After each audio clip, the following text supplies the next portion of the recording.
Exciting time of year at the moment, going into some really big games. How are you feeling at the moment? I feel good. I feel really good. It's nice to have some sunny weather outside. I think it puts a smile on everyone's face. And how confident going into these final games of the season that they're going to be an exciting end to the campaign for you? I think we have to be confident. We put ourselves in a position to be successful, and we just need to take the last step. And I think we're all very confident. It's been a difficult year for you in a way because it started with injury and then England not qualifying for Euro 2008.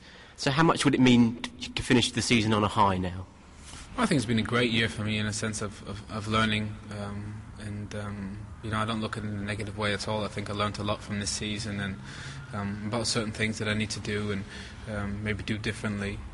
Obviously not qualifying was a disappointment, but in life things don't always go the way you want them to, and hopefully we can finish the season on a strong note. I think we've all put in a lot of work to put ourselves in this position, and it would be great not only for the players but for all the staff as well to have a title to celebrate at the end. If we look at the Champions League final, which is perhaps your next ambition after the Premier League, there's two English teams in that final, perhaps 15 or 16 English players taking part. Can it be the springboard for international success as well? Well, the two are very difficult to compare, and obviously it will be some of our best players on display in Moscow. It's a shame, it's a shame that we're not at the European Championships, but it's something that happened and that we've all dealt with, and it's great that some of the English teams have had so much success this season, especially in the Champions League, and it does bode well for the future, but the two are very different to compare, club in country.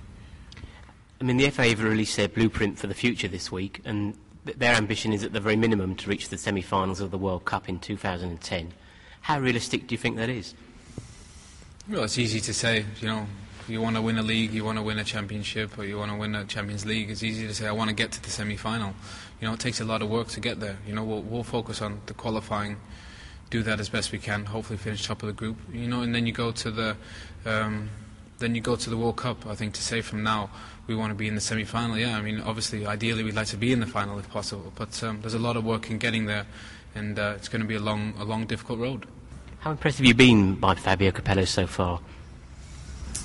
Well, I think it's great to have a different opinion, someone new around, especially when you're not successful.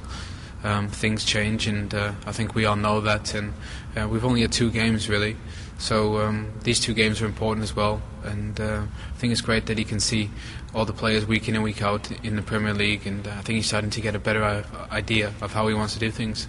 Have you seen signs of change, signs of hope for the future for England? Well, there's a lot of hope.